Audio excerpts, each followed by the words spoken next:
Here on ESPN Radio, ESPNU. We are presented by Progressive Insurance. You could be a part of the show on the Dr. Pepper call online at 888-SAY-ESPN. It's not college football season without the delicious taste of a nice cold Dr. Pepper. College football, it's a pepper thing. Joining us now, he's a two-time Super Bowl champion for the Pittsburgh Steelers, also played for the Detroit Lions. He is Charlie Batch, and he joins us here on Unsportsmanlike. Charlie, which one of your former teams do you feel better about right now, Detroit or Pittsburgh? You put me on the spot already. I think ultimately, I love Detroit's offense right now. They're a lot better, way further ahead than what Pittsburgh is at this particular point. But either way, I don't have to make that decision until they play each other at the end of December. So that's going to be ultimately a tough choice for me. Charlie, we've seen several backups thrust into duty early on in the season. Marcus Mariota, Carson Wentz, Jake Browning, Mac Jones, Tyrod Taylor, Jackson Dart now with the New York Giants. What is it like stepping in as a backup quarterback in the middle of the season when the team is still trying to find its way, find its identity? Yeah, the toughest part is when you're a veteran guy, you know kind of the speed of the game, kind of what to expect. But when you're younger, it's better to be thrown in at the beginning of the season, only because you now went through training camp understanding your offense, and you didn't have to go multiple weeks by being the other team's quarterback, better yet, knowing your assignment. So this is a good space for at least Jackson Dart right now. But I think ultimately, either way, you got to be prepared, and nobody cares whether or not you practice or not. When your number's called, you better go out there and produce. Charlie, Terry Bradshaw recently had some comments about the Steelers organization and this team in particular when he said that they're past being a contender. Do you agree with that sentiment, or do you think that this is a team that can actually contend for a Super Bowl? Well, I mean, when you talk about the all-time great here in Pittsburgh, yeah, you got to respect his opinion because he's done it at the highest level. And I think ultimately when you see where this team is at, they don't have to be a finished product at this particular point. But when you just hear the sound bites that were coming out of training camp, head coach Mike Tomlin, he said, hey, this defense can be, Hall of Fame type defense, one of the tops of all times, but yet the numbers aren't adding up. So again, are they going to be a contender? Yes. At what level? I think ultimately that determines on how Aaron Rodgers and his offense is going to go. We're talking with Charlie Batch, two-time Super Bowl champion, former Steeler, former Lion here on Unsportsmanlike, presented by Progressive Insurance. Who has more pressure on them to perform this year, Mike Tomlin or Aaron Rodgers? I think Mike Tomlin more than anything. I mean, Aaron came out at the beginning of the year. He really hinted heavily that this was going to be his last year. And if that's the case, hey, he's playing loose. He wants to go out there and hopefully hoist that Lombardi trophy, something that he prevented the Steelers organization back in 2010. And that was part of that team losing Super Bowl 45. So now he has a chance right now to hopefully get them over the hump. And the reason why I say Mike Tomlin, because everybody's going to go back and say, hey, it's been a long time since he's won a playoff game. It's been TJ Watt has not won a playoff game, and Cam Hayward has went away ways without winning one. So a lot more pressure is going to be on Mike Tomlin because there are players on his team that haven't even won a playoff game yet. Through the first three games, Charlie, which one concerns you more, the offensive side of the ball or the defensive side of the ball for the Steelers? Offensively, because defensively, they're not playing with all their pieces right now because you do have some people that are injured. The numbers are what they are. They're at the bottom of the league defensively. But offensively, they are young, question marks at the offensive line and question marks at the wide receiver number 2 position. And those things are all starting to come up because they can't get the running game going consistently, and you don't even have a wide receiver number 2 right now because the guy leading this team in receptions and yardage is actually your running back, Jaylen Warren. So they have to get that running game, the passing game going if they want people to respect that play action. Charlie, let's go back to Mike Tomlin for a second. We know that he's an incredible coach. He extracts the best out of so many players. He's won at the highest level. But if you talk to some Steelers fans, they would say, well, that's a long time ago. And the Steelers organization doesn't necessarily feel the same as it once did. We're not as tough as we once were or as formidable as we once were. But if you talk to people in and around the Steelers organization, they don't feel that way about Mike Tomlin and the Steelers organization. It seems like he may have a lifetime appointment there. But do you think that that's the right approach? I know that the Steelers value consistency, but if years keep going by where you're just having a winning record and getting into the playoffs and not competing for a championship, do you think at some point there could be a change there?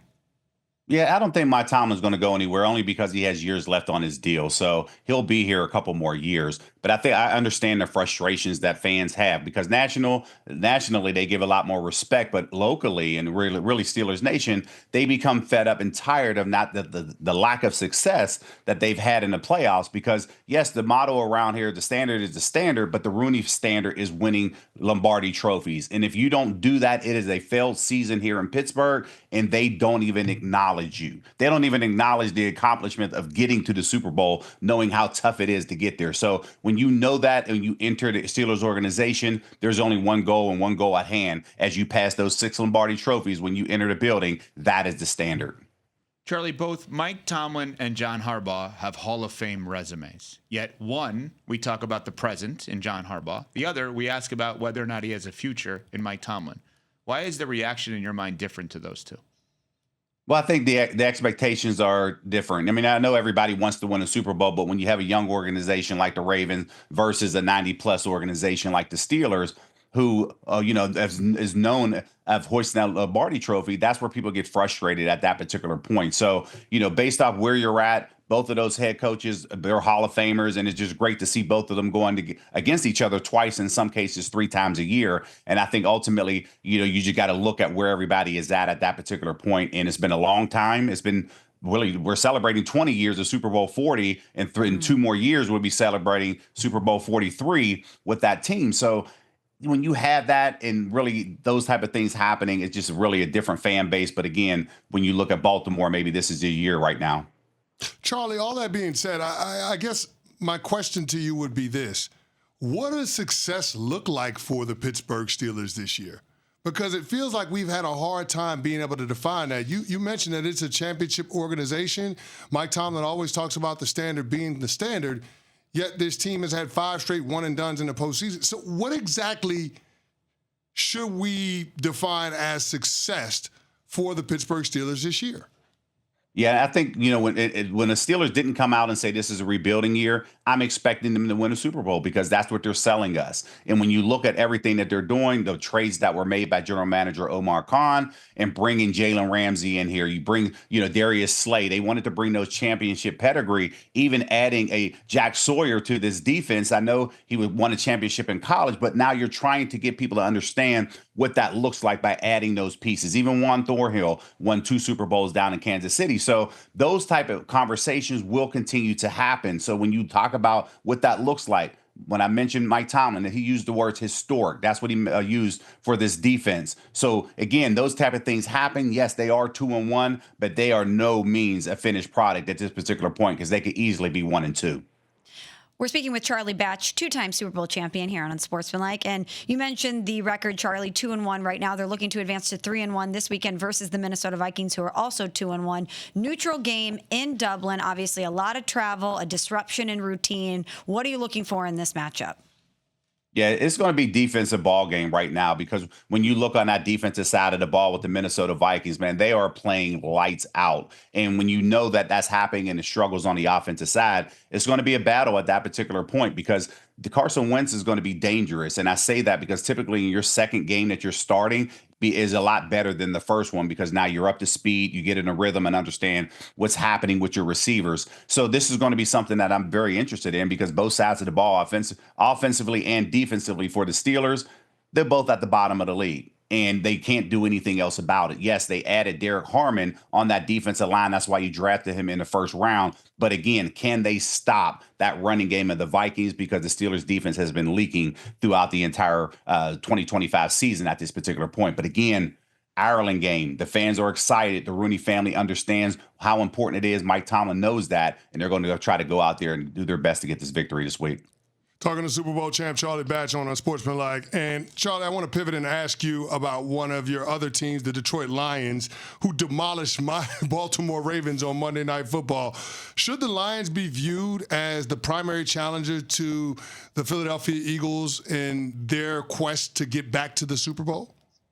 Yeah, I mean, they should have been there 2 years ago. And we understand, how their head coach plays, Dan Campbell, he goes for. If he just takes the points, they're playing in the Super Bowl that year. So when you ultimately come up short, this is why they went out and got Jared Goff. This guy has Super Bowl experience, but yet trying to get Detroit over the hump. They're excited, and they have a right to be excited because they are an exciting team to watch offensively specifically. So it's just one of those things that, man, what they did in Baltimore, I was surprised because, again, Baltimore sitting there at 1-2, or what are they? They're 0-2 at this point. I forget. What are they, Chris? 1-2. 1-2. 1-2. So, when you look, they feel like they should be 2-1 at this particular point. But yes, they lost to a Buffalo team, and then you lose to a Detroit team. Those are tough. But again, those are benchmarks, and I'll let you know, hey, we have a lot of work to do. But Detroit, they feel like this is their year, and they feel like it's an open season, especially if they can get past Green Bay in that second game. Charlie, thank you so much for the time. Always appreciate the insight. We appreciate it. Thank you.